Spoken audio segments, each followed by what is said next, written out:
빌립보서를 통하여서 바울이 왜 빌립보에 있는 성도들에게 서신을 쓰는지 그 이유를 한번 살펴보려고 하는데요. 바울은 지금 이 서신을 쓰는 장소가 로마에 있는 감옥이라고 했습니다. 로마에 있는 그 감옥, 혼자 이역만리 저 외로운 곳에서, 물론 혼자는 아니죠, 동역자가 있기 때문에.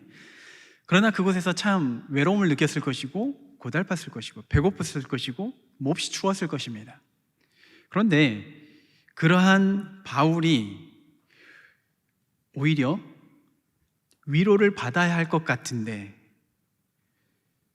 저 멀리 떨어져 있는 성도들을 향하여서 위로의 메시지를 주는 겁니다.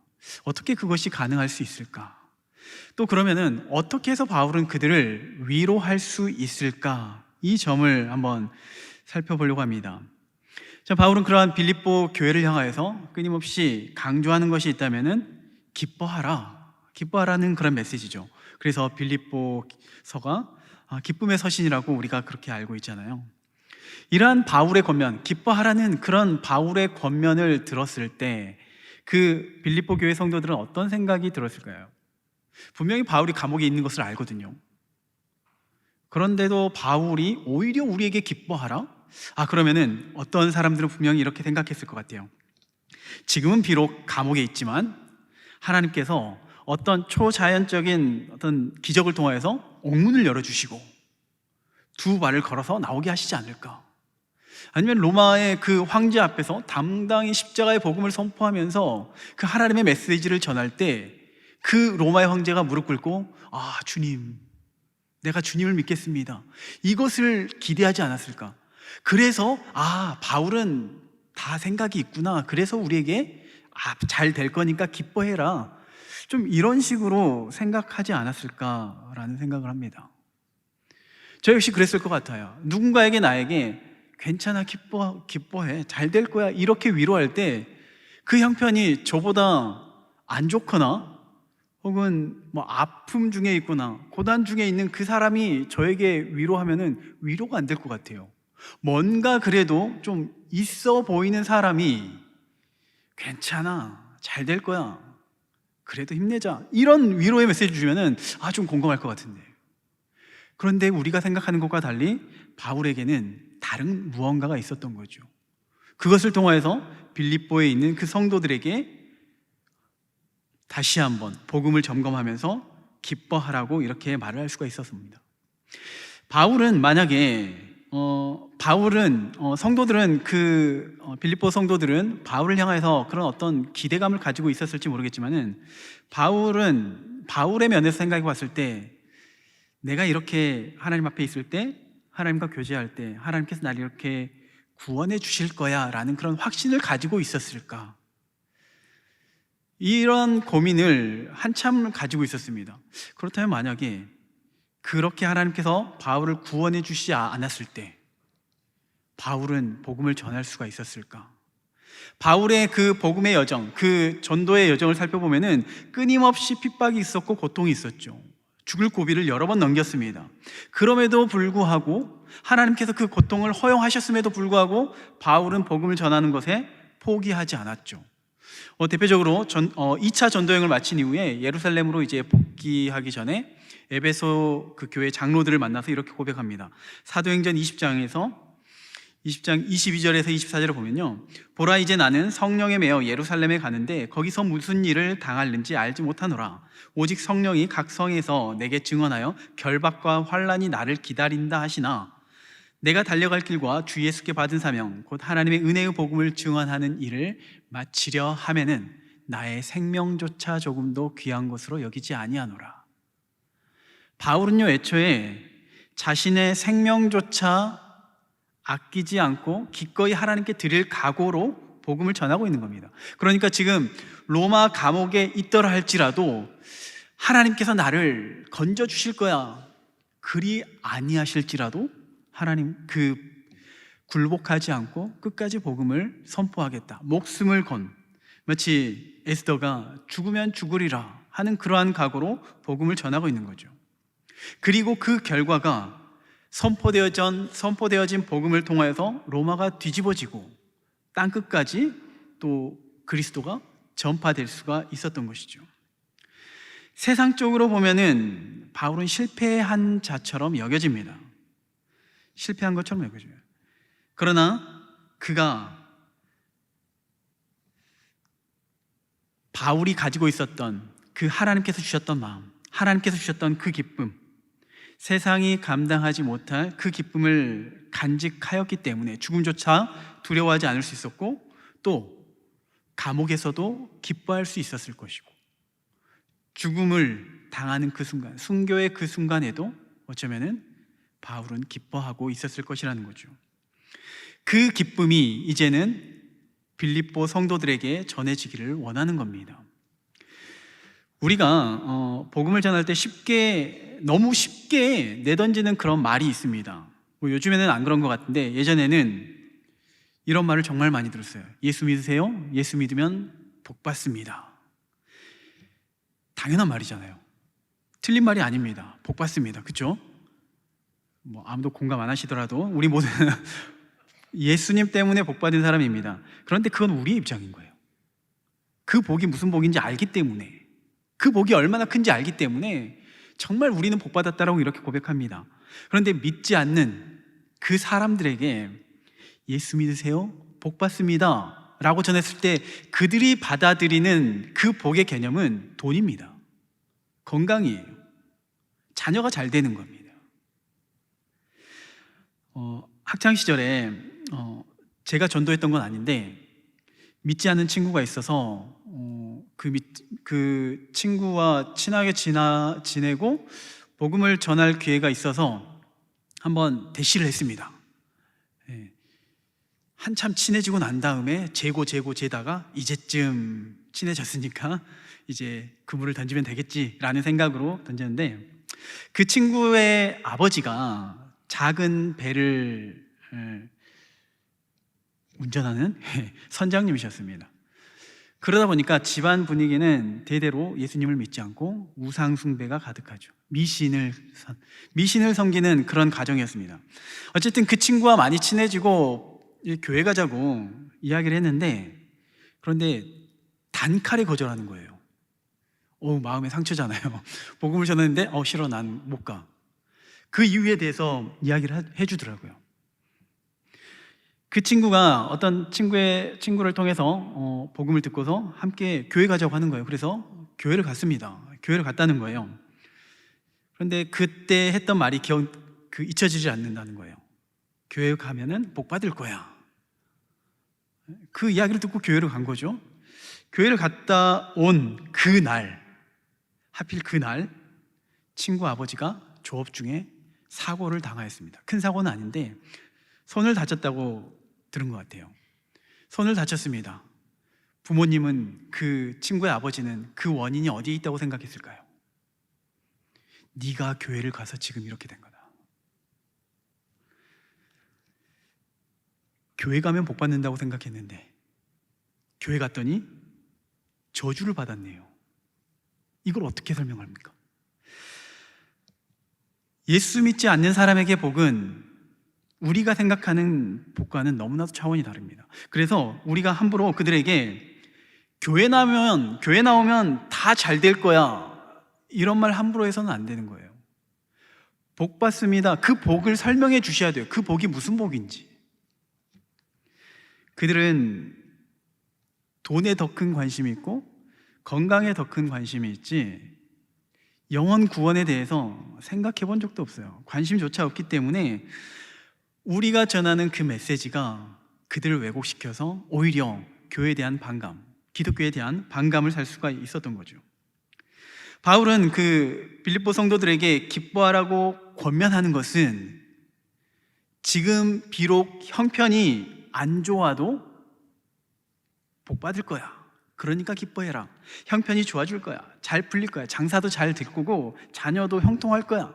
그런 의미에서 기뻐하라는 문제가 아닌 겁니다. 세상적인 그런 물질이나 건강, 이러한 것들을 통해서 기뻐하는 것이 아니라 오히려 그러한 물질적인 풍요로움이나 건강, 이런 자녀의 형통함들은 당연히 우리가 마땅히 하나님 앞에 기도를 하잖아요. 기도하는 것이 잘못됐다는 것이 아니라 그거는 부수적으로 채워지는 것이다 라는 것을 인식해 하셔야 돼요.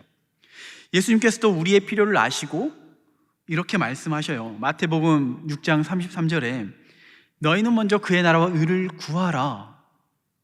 그리하면 이 모든 것을, 우리의 필요를 하나님께서 아시고 채워주실 거다. 조건이 있죠. 먼저 그의 나라와 의를 구하라. 그러면 이 땅에서도 하나님께서 우리의 필요를 채워주신다는 그러한 분명한 말씀이 있습니다. 이 땅에서도 하나님의 은혜를, 세상적인 그러한 복도 누릴 수는 있습니다. 그런데 그게 전부가 아니라는 거죠. 그리고 실상 하나님께서 우리에게 주시는 그 복은 그러한 세상이 주는 것과 비교할 수 없는 그런 기쁨과 평강을 우리에게 주신다고 약속하시는 겁니다. 이게 바로 이 땅을 살면서 우리가 천국을 맛본다고 말하는 것인데요. 마트 가면은, 제가 그 마트 가는 걸 별로 안 좋아하는데, 마트 가면은 시시코너가 있잖아요. 시시코너. 예, 갑자기 우리 박대신 목사님 생각나긴 하는데, 시시코너는 참 즐겁습니다. 물건을 사지도 않았는데 맛을 볼 수가 있어요. 무슨 말이냐면요, 우리가 천국은 아직 가진 않았잖아요. 그런데 이 땅에서 천국에 가진 않았는데 이 땅에서 천국을 누릴 수가 있는 거예요. 맛볼 수가 있는 겁니다. 하나님께서 이 땅에 천국의 모양을 우리에게 주셔서 그것을 맛보게 하시는 거예요. 그리고 그 맛을 보면 맛을 볼수록 천국의 기쁨은 이것과는 비교가 되지 않구나, 더 큰 기쁨이 있구나, 더 큰 평안이 있구나, 이것을 우리가 맛보게 됨으로써 더욱더 천국을 사모하게 되는 거죠. 그런데 우리의 시선은, 우리의 가치관은 자꾸만 세상으로 향하게 되는 거죠. 돈, 명예, 건강, 자녀의 형통함, 여기에 관심이 있기 때문에 정작 하나님께서 주신 은혜를 우리가 누리지 못하게 될 때가 많습니다. 그렇기 때문에 믿지 않는 자들에게 복음을 전할 때 우리는 그들이 이해할 수 있는 언어로 복음을 전할 필요가 있습니다. 특별히 우리가 지금 대각성 전도 집회 기간입니다. 우리가 태신자를 정하고 그들에게 복음을 전하는데, 단순히 우리가 교회에서 들었던 예수 믿으면 복 받습니다, 우리가 알고 있는 우리 상식에서 복음을 전하는 것으로 끝나는 것이 아니라요, 우리 수준이 아니라 그들 수준에서 이해할 수 있는, 그 천국의 기쁨을 누리게 할 수 있는 그러한 표현으로 전할 수 있으면 좋겠죠. 가장 효과적이라고 생각하는 것은 바로 우리의 삶이 어떻게 변했는가, 내가 예수님을 믿고 예수 믿기 전에 어떠한 삶을 살았는데 얼마나 불편하고 불안하고 불행하고 심리적으로 쫓기는 것이 있었는데 내가 예수 믿고 나니까 이러한 마음들이 마음 가운데 평안이 오더라. 예수 믿기 전과 예수 믿고 난 이후가 이렇게 변화가 되더라. 너에게도 필요해. 광주중앙교회 다니기 전과 다니고 난 이후가 달라지더라. 성도들과 함께 교제하면서 정말 하나님의 사랑이 뭔지 깨닫게 되더라. 이걸 알려줘야 되는 거죠. 이러한 은혜가 우리 안에 있기를 소망합니다. 이러한 지혜가 있어서 우리가 품는 태신자들에게 정말 효과적으로 그들이 한번 나와봐야겠다 라는 생각을 가질 수 있도록 우리가 지혜롭게 복음을 전할 수 있기를 바라겠습니다. 복음을 전하는 것도 그렇지만요, 우리의 인식에도 변화가 필요합니다. 우리는 어떤 마음이 있냐면요, 우리가 신앙생활 하면서 내가 이렇게 교회에 헌신하고 또 하나님을 위해서 살아왔기 때문에 하나님께서 내게 보상을 주셔야 한다라는 그런 율법주의적인 사고가 우리 안에 있습니다. 내가 이렇게 했기 때문에 그에 따른 어떤 결과가 주어져야 된다. 그런데 이러한 생각을 가지고 있으면요, 우리의 신앙생활이 더 힘들어질 수가 있습니다. 보통 이렇게 생각하는 사람들이 누구냐면요, 주일에 그냥 교회만 왔다 갔다 하는 사람들이 그렇게 생각하지 않습니다. 나는 어쩌다 한 번씩 예배 드리고 어쩌다 한 번씩 전도회도 가고 어쩌다 한 번씩 헌금하고. 그런데 그 사람은요, 그래도 양심이 있어서 제가 하나님 앞에 한 게 뭐가 있다고요, 그렇게 이야기를 해요. 그런데 나는 하나님을 위해서 열심히 봉사하고 헌신하는 그 사람들이 누구냐면은 거의 대부분 여기 앉아있는 분들이라 생각돼요. 교회를 위해서 헌신하고 기도하고 예배는 절대 빠지지 않는, 내가 이렇게 헌신했으니까 하나님 나에게 주셔야 됩니다. 그런데 하나님은 그렇게 우리에게 은혜를 베푸시는 경우가 없어요. 물론 그럴 때도 있겠지만은 그렇지 않을 때가 많이 있기 때문에 하나님의 보상은 잘하면 복받고 못하면 벌받는다, 이러한 시스템이 아니기 때문에 우리가 교회에 대해서, 하나님에 대해서 오해하고 상처받을 수가 있습니다. 예수님께서 그 천국에 대한 묘사를 하시면서 포도원의 일꾼들에게 품삯을 지불하는 내용이 등장하거든요. 마태복음 20장에 1절 2절 말씀을 보면, 천국은 마치 품꾼을 얻어 포도원에 들여보내려고 이른 아침에 나간 집주인과 같으니 그가 하루 한 데나리온씩 품꾼들과 약속하여 포도원에 들여보내고, 자, 일꾼에게 약속하였죠. 한 데나리온씩 주겠다. 그런데 밖에 나가보니까 제3시 오전 9시에 밖에 나가보니까 놀고 있는 사람이 있어요. 그래서 데려다가 일을 시키죠. 12시에 나가보니까 또 놀고 있는 사람이 있네요. 오후 3시에 나가니까, 오후 5시에 나가니까 여전히 놀고 있는 사람이 있어요. 그래서 포도원으로 데려와서 일을 시킵니다. 그리고 이제 품삯을 지불하죠. 6시가 되어서 먼저 가장 늦게 온 오후 5시에 온 사람에게 한 데나리온씩 줍니다. 한 데나리온을 받게 되니까 맨 처음 왔던, 일찍 왔던 그 사람들은 내가 저 사람보다 더 많이 수고했잖아요. 내가 얼마나 노력했는데, 얼마나 많은 일을 했는데, 그리고 더 많은 품삯을 기대하는 거죠. 그런데 주인은 한 데나리온만 주는 겁니다. 그래서 화가 나는 거예요. 왜 내가 저 사람보다 더 많은 일을 했는데 왜 저 사람과 똑같이 나를 이렇게 대우해 주십니까? 원망하는 겁니다. 10절에서 봅니다. 먼저 온 자들이 와서 더 받을 줄 알았더니 그들도 한 데나리온씩 받은지라. 받은 후 집주인을 원망하여 이르되 나중 온 이 사람들은 1시간밖에 일하지 아니하였거늘 그들을 종일 수고하며 더위를 견딘 우리와 같게 하였나이다. 이들의 생각은 그래요. 내가 헌신하고 노력하고 투자한 만큼 당연히 나에게 보상을 해주셔야 된다, 이런 개념이 있는 겁니다. 우리도 마찬가지예요. 우리도 교회 안에서 정말 보면은 열심히 일하시는 분들 정말 많이 있습니다. 분명히 하나님께서 더 큰 상급을 주시리라 믿습니다. 그런데 혹 이 땅에서 아니다 할지라도, 이 땅에서는 그 다른 누구와 동일한 은혜를 누린다 할지라도 원망해 하시면 안 된다는 겁니다. 품삯을 주시는 분은 하나님 마음인 거예요.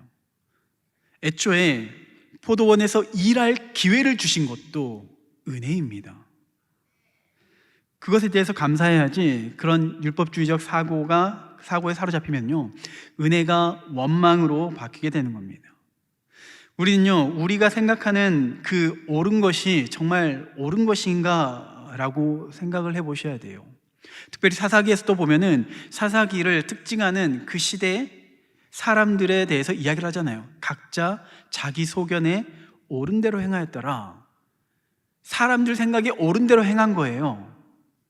옳은 대로 행하였는데, 최선의 방법으로 행하였는데 결국 그 생각이 자신들을 파멸로 이끈다는 거죠.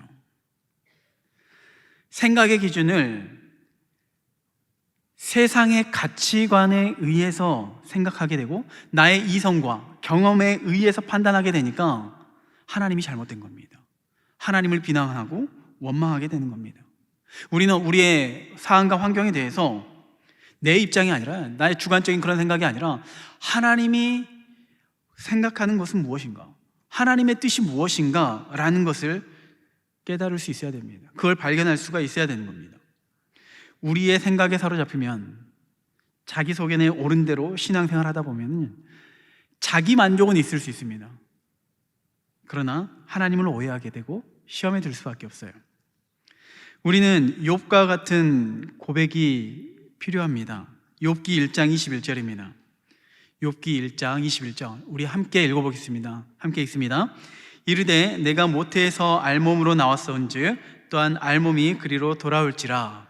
주신 이도 여호와시요 거두신 이도 여호와시오니 여호와의 이름이 찬송을 받으실지니이다 하고. 아멘.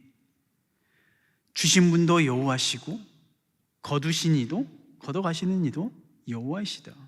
그러니 오직 여호와만을 찬양할 것이다. 하나님만을 높여 찬양할 것이다. 이게 우리 안에 믿음의 고백으로 나타날 수 있기를 소망합니다. 그런데 사실 이렇게 참 이 성경 말씀을 보면서 나도 이렇게 고백을 해야지 라고 하지만 실상 우리가 환난 중에 있을 때, 우리가 어려움 중에 있을 때, 고난 중에 있을 때 과연 이렇게 고백을 할 수 있을까요? 얼마나 많은 사람들이 억울함 그런 상황 속에서도 기뻐하며 즐거워하며 하나님을 찬양할 수 있을까요? 보통 세상이 말하는 기쁨의 근거는 남들보다 더 가져야 하죠. 더 높은 자리에 올라가야 합니다. 소위 세상적으로 성공했다는 것은 남들보다 더 잘났다라는 것을 말하는 거죠. 그런데 교회 안에도 그러한 가치관에 사로잡혀 있다는 겁니다. 우리의 기쁨은 그러한 세상의 기쁨이 아닌 거죠. 어린아이를 생각해 보면요, 어린아이들이 엄마 품 안에 있으면요, IMF가 오든 코로나가 오든 아무런 상관이 없습니다. 그런데 나이를 먹고 머리가 커가면서 자꾸 시선이 다른 곳으로 향하게 되죠. 다른 사람을 보게 되고 그 사람과 나를 비교하게 됩니다. 비교하다 보면은 왜 나는 저 사람보다 덜 가졌을까? 왜 나는 저 사람보다 더 부족할까? 시기하게 되고 욕심 부리게 되고 불평하게 되면서 원망하게 되는 거죠. 학창 시절에 한참 주변 친구들이 나이키 운동화를 최고로 삼을 때가 있었습니다. 나이키 운동화. 나이키 아니면요, 그 무리에 낄 수 없을 정도로 정말 민망해지는 그런 일들이 있었는데, 그 나이키 운동화가 없어서 제 스스로가 얼마나 비참하고 얼마나 불행하다고 생각되든지, 그 신발이 뭐라고요? 지금 생각해보면 정말 아무것도 아니죠. 그런데 그때는 그게 전부라고 생각하는 거예요. 그들과 비교하니까 그 신발 하나에 자존감이 무너지는 겁니다. 성경에서도 남과 비교하면서 스스로 저주의 길을 택했던 자들이 있습니다. 이스라엘에 아직 왕이 없을 때, 하나님이 아니라 인간 왕정 제도가 시작되지 않을 때 사람들이 사무엘에게 찾아와서 왕을 세워달라고 말합니다.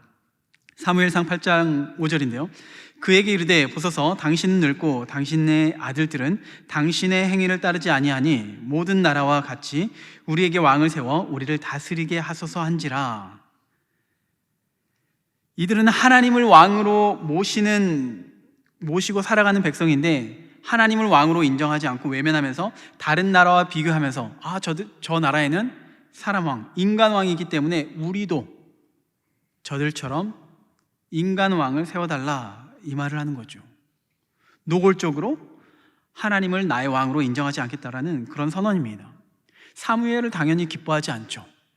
사무엘만 기뻐하지 않는 것이 아니라 하나님께서도 기뻐하시지 않습니다. 7절에요. 여호와께서 사무엘에게 이르시되 백성이 내게 한 말을 다 들으라. 이는 그들이 너를 버림이 아니오 나를 버려 자기들의 왕이 되지 못하게 함이니라. 주변 나라를 보니까 다 인간들이 통치하고 있는 거예요. 그 모습이 너무 좋아 보이는 거예요. 그것 때문에 우리보다 더 잘 살고 있구나, 이렇게 평가하는 거죠. 그들을 따라하는 겁니다. 그런데 오히려 그게 자신들을 괴롭히는 것인지 알지 못해요. 사무엘이 왕의 제도를 설명하면서 경고를 합니다. 사무엘상 8장 11절부터 보면은 이르되 너희를 다스릴 왕의 제도는 이러하니라. 그가 너희 아들들을 데려다가 그의 병거와 말을 어거하게 하리니 그들이 그 병거 앞에서 달릴 것이며 그가 또 너희의 아들들을 천부장과 50부장들을 삼을 것이며 자기 밭을 갈게 하고 자기 추수를 하게 할 것이며 자기 무기와 병거의 장비도 만들게 할 것이며, 또 13절에 너희 딸들을 데려다가 향료 만드는 자와 요리하는 자와 떡 굽는 자로 삼을 것이며 너희 밭과 포도원과 가므란원에 제일 좋은 것을 가져다가 자기의 신하들에게 줄 것이며 너희 곡식과 포도원 소산의 11조를 거두어 자기의 관리와 신하에게 줄 것이며, 17절 보겠습니다. 17절 너희의 양떼의 10분의 1을 거두어 가리니 너희가 그들의 종이 될 것이니라. 왠지 인간 왕이 있으면은 우리도 다른 나라처럼 인간 왕이 있으면은 더 좋아질 것 같은데, 그런데 종이 된다는 거죠. 그럼에도 불구하고 어리석은 이스라엘 백성들은 사무엘의 말을 듣기를 거부합니다. 19절 20절에 백성이 사무엘의 말 듣기를 거절하여 이르되 아니로소이다 우리도 우리의 왕이 있어야 하리니, 20절 보면요, 우리도 다른 나라들 같이 되어 우리의 왕이 우리를 다스리며 우리 앞에 나가서 우리의 싸움을 싸워야 할 것이니라. 계속해서 반복되는 건 우리도, 우리의, 우리를, 우리 앞에, 우리의 싸움을. 그 인간 왕의 목적은 나를 위해서 있는 거예요. 남들과 비교하는 그 이스라엘 백성들, 결국에는 스스로 올무에 걸리게 되는 겁니다. 마치 이게 세상에서 누릴 수 있는 기쁨이라고 생각해요. 우리를 위해 모든 것을 다 준다고 생각해요. 그런데 세상이 주는 기쁨은, 즐거움은 잠시 잠깐이고, 오히려 그 기쁨에 의해서, 그 세상에 주는 기쁨에 의해서 함정에 빠지게 된다는 거죠. 그런데 하나님께서 주시는 기쁨은 근본적으로 다릅니다. 어떠한 상황과 환경에 구애받지 않아요. 어떠한 고통과 고난 속에서도 그 기쁨이 사라지지 않습니다. 사역을 하면서 자주 접했던 모습은 아니지만은 가끔 임종을 지켜볼 때가 있습니다. 당연히 이제 대부분 이제 교인이다 보니까 그 모습이, 임종의 그 순간이 슬프긴 하지만 그 모습이 굉장히 평화로워요. 저는 세상의 모든 죽음이 다 그렇다고 생각했습니다. 저희 할아버지도 소천하셨을 때 평화로웠거든요. 그런데 TV를 보거나 또 주변 믿지 않는 사람들의 그런 임종에 관련된 이야기를 들으면요, 죽기 싫어 발버둥 치는 그러한 모습들이 있다고 하더라고요. 그들과 우리에게 있는 차이가 무엇인가? 마치 스데반 집사가 돌에 맞아 죽는 그 순간에도 그의 얼굴은 천사와 같다고 했습니다. 어떻게 천사와 같을 수가 있을까요? 하나님께서 우리에게 주시는 기쁨과 평강이 바로 우리 안에 있기 때문에 그래요. 어떠한 상황과 환경 속에서도 그 하나님의 사랑이 우리를 위로하기 때문에 그 순간에도 우리는 기쁨을 누릴 수가 있게 되는 겁니다. 하박국 선지자도 이렇게 고백합니다. 하박국 3장 17절 18절에요. 비록 무화과 나무가 무성하지 못하며 포도나무에 열매가 없으며 감람나무에 소출이 없으며 밭에 먹을 것이 없으며 우리의 양이 없으며 외양간에 소가 없을지라도 나는 여호와로 말미암아 즐거워하며 나의 구원의 하나님으로 말미암아 기뻐하리로다. 세상에 아무것도 없는데 기뻐할 수 있는 근거가 뭐냐면은 하나님이 나와 함께 때문에 그렇다는 거죠. 하나님이 우리의 기쁨의 근원이 되시기 때문에 그렇습니다. 하나님께서 우리를 구원하셔 주셨기 때문에, 하나님께서 우리의 아버지가 되시기 때문에 우리는 기쁨을 누릴 수가 있게 되는 거죠. 바울이 로마 감옥에 갇혀서 무엇으로 어떻게 그 멀리 떨어져 있는 그 성도들을 위로할 수 있을까요? 물리적으로는 한계가 있죠. 전화도 할 수 없고 기껏 해봐야 편지 쓰는 건데요. 한계가 있습니다. 그런데 바울이 어떻게 그들을 기쁘게 할 수 있을까요? 바울이 기쁘게 할 수 있는 것이 아니라 그들 안에 있는 하나님께서, 예수님께서 그들의 기쁨의 근원 되시기 때문에 그 사실을 이 서신서를 통해서 깨닫게 하는 것입니다. 우리가 이러한 기쁨을 누릴 수 있는 이유가 바로 우리가 그리스도 안에 있기 때문이라는 것을 알려주는 거예요. 바울은 서신서를 통해서 여러 서신서를 썼잖아요. 그 서신서에 거듭 강조하는 내용이 있는데, 표현이 있는데, 그리스도 안에서, 그리스도 예수 안에서, 혹은 예수 안에서, 주 안에서, 이러한 표현이요 수십 번 기록되어져 있습니다. 기쁨의 근거가 주 안에 있을 때예요. 믿음으로 일어설 수 있는 것, 사단의 유혹으로부터 이겨낼 수 있는 것, 주 안에 있기 때문에요. 주 안에 있을 때 참된 기쁨과 평강을 누릴 수 있다는 것을 바로 계속해서 이야기를 하는 거예요. 성도의 신앙생활 중에, 우리의 신앙생활에 정말 중요한 것은 우리가 주 안에 거하는 것입니다. 오늘 본문에서 바울이 그 빌립보 교인들을 향해서 기도할 때 기뻐할 수 있는 근거에 대해서 설명하는데 3절 4절 보면 내가 너희를 생각할 때마다 나와 나의 하나님께 감사하며 간구할 때마다 너희 무리를 위하여 기쁨으로 항상 간구함은, 그 이유에 대해서 이제 5절 6절 나오죠. 먼저 5절 보면요, 너희가 첫날부터 이제까지 복음을 위한 일에 참여하고 있기 때문이라. 자, 첫날부터 지금까지 바울의 그 복음 사역을 도왔다는 거죠. 바울은 그들을 생각할 때 기쁨이 될 수밖에 없죠. 인간적으로 생각해도 기분이 좋아질 수밖에 없습니다. 나를 후원하고 나를 위해서 기도하고 함께 힘써주는데 당연히 기뻐할 수밖에 없겠죠. 제가 지금 행복한 만남이 진행 중에 있습니다. 다들 아시죠? 다들 기도해주고 계시잖아요. 그래서 은혜 중에 지금 행복한 만남이 진행 중에 있는데, 이 프로그램은 제가 지금 담당 목사로 있지만은 저 혼자 하는 게 아니잖아요. 전체를 총괄하는 팀장님이 계시고, 또 회계로 섬겨주시고, 찬양팀, 방송팀, 또 무엇보다 도 조장님들이 힘써주시고, 그 중에 제일은 만나팀이 아닌가 싶어요. 아무튼 맛있는 음식으로 여러 모양으로 섬겨주세요. 제가 행복한 만남을 준비하면서, 그리고 행복한 만남을 생각하면서 기도할 때 동역자를 생각하면요, 그냥 평안해요. 기쁨이 있어요. 제 안에도 있어요. 함께 동역해 주기 때문에 그게 얼마나 감사한지 모르겠어요. 담임 목사님께서도 그런 말씀을 많이 하셨습니다. 우리 교회를 담임 목사님 혼자 이끌어 가시진 않아요. 하나님께서도 그걸 원하시지 않아요.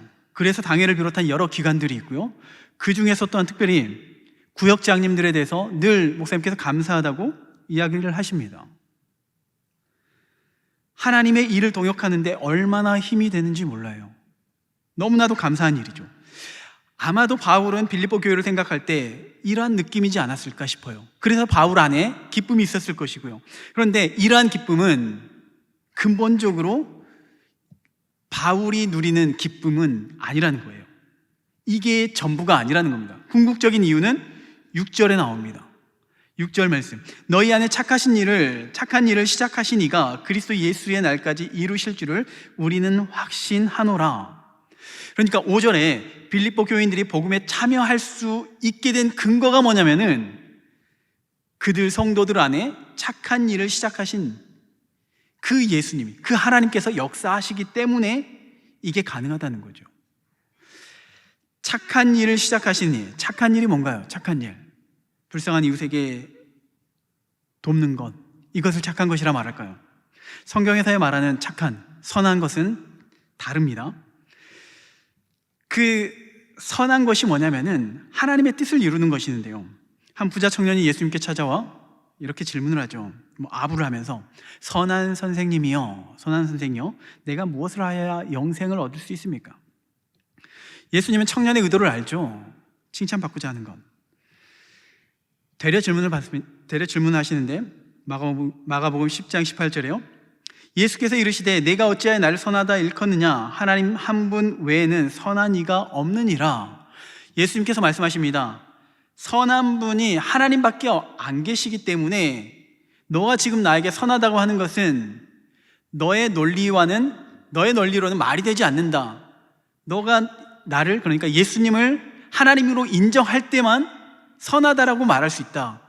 그것을 논리적으로 깨트리고 있는 것인데, 어쨌든 예수님의 이 말씀에 어떤 내용이 담겨져 있냐면은 이 땅에 선한 것이 없다는 거예요.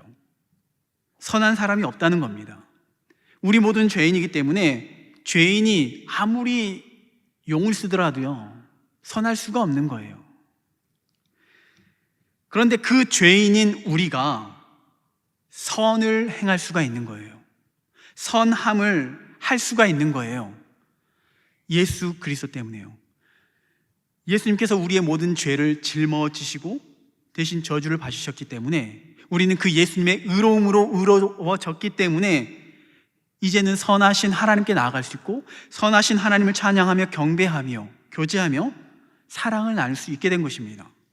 완벽하진 않지만은 우리 안에 선함이 가능하게 된 것이죠. 그래서 다시 한번 6절 본문을 보면은 우리 안에서 착한 일을 하게 하시는 분, 선한 일을 하게 하시는 분이 그리스도 예수의 날까지 이루실 줄을 우리는 확신하노라. 자, 이렇게 선함을 우리에게 선함을 하게 하신 거죠. 그런데 언제까지냐면은 그리스도 예수의 날, 주의 날, 예수님의 재림의 때, 그 심판의 때, 구원이 완성되는 그때, 우리가 영원한 천국으로 참된 안식으로 들어가는 그때까지 우리를 선함으로 인도하신다는 겁니다. 쉽게 표현하면은 우리가 믿음으로 아무리 살아나가려고 하더라도 죄와 욕심에 이끌려서, 사단의 유혹에 이끌려서 당연히 잘못된 길로 갈 수밖에 없어요. 우리는 다 양과 같아서 그릇된 길로 갈 수밖에 없는 겁니다. 그런데 신실하신 하나님께서, 우리 안에 착한 일을 행하신 그 하나님께서 끝까지 착한 그 선한 길로 인도하신다는 거죠. 그러니까 택한 백성은 결코 포기하지 않으시고 구원에까지 이르게 하신다는 겁니다. 그 신실하신 하나님이 지금 빌립보 교회 성도들 안에서 역사하고 계시기 때문에 상황과 환경은 도무지 기뻐할 수 없지만 기쁨의 근거가 된다는 것을 바울이 깨우쳐주고 있는 겁니다.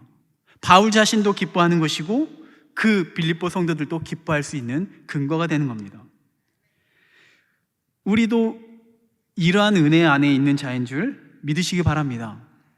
어쩌면은 지금 우리의 현실은 바울처럼 감옥에 갇혀 있는 그런 인생이라 생각되는 분들도 계실 거예요. 끊임없이 찾아오는 그 고통과 시련들, 사람들에 의해서 상처를 받고 소외당하는 그런 우리의 환경, 왜 내 인생에는 소망이 없을까? 왜 나를 위로해 주는 사람이 없을까? 그러한 때라도 주님은 우리와 함께 하십니다. 우리는 그러한 주님을 바라보셔야 돼요. 우리의 위로가 되시고 우리의 능력이 되시고 우리의 기쁨의 근원 되시는 주님을 바라보셔야 되는 겁니다.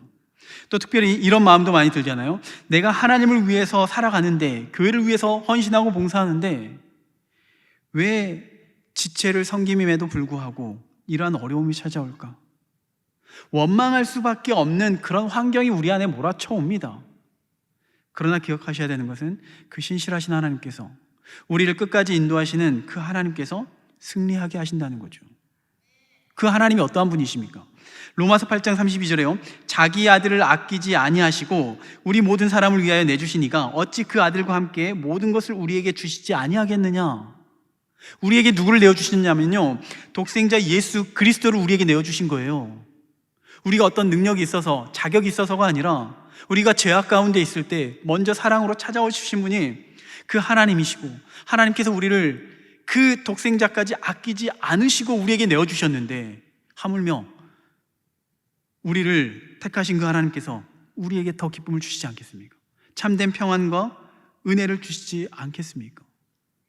지금 현재의 내 상황과 환경은 그리 아니할지라도 진정한 기쁨의 근원 되시는 하나님을 바라보게 될 때 그 환경과 그 상황을 뛰어넘는, 정말 세상에 줄 수 없는, 누구에게도 표현할 수 없는 그 기쁨과 위로가 우리 안에 있게 되는 줄을 믿으시기 바랍니다.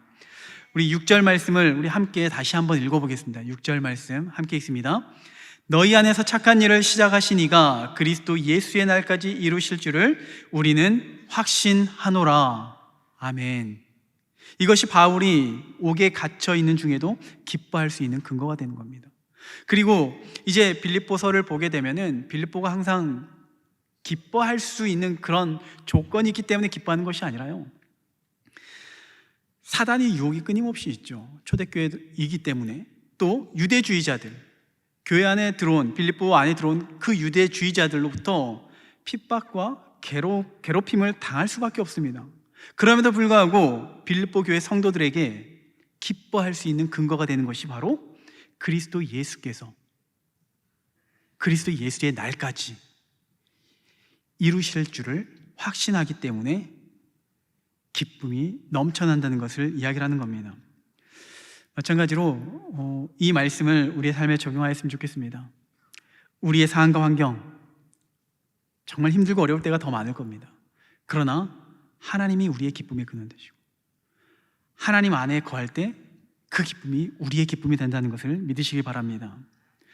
우리 성도님들이 무엇보다도 그 예수님 안에 거하시기를 힘쓰며 예수님과 함께 동행하면서 예수님께서 주시는 그 참된 기쁨과 평강을 먼저 누리실 수 있기를 바라겠습니다. 우리가 먼저 누려야지 우리를 통하여서 그 기쁨의 전염성이 우리의 자녀들에게, 우리의 태신자들에게 흘러나아간 줄로 믿습니다. 이러한 은혜가 우리 모든 성도들에게 있기를 주의 이름으로 축원합니다.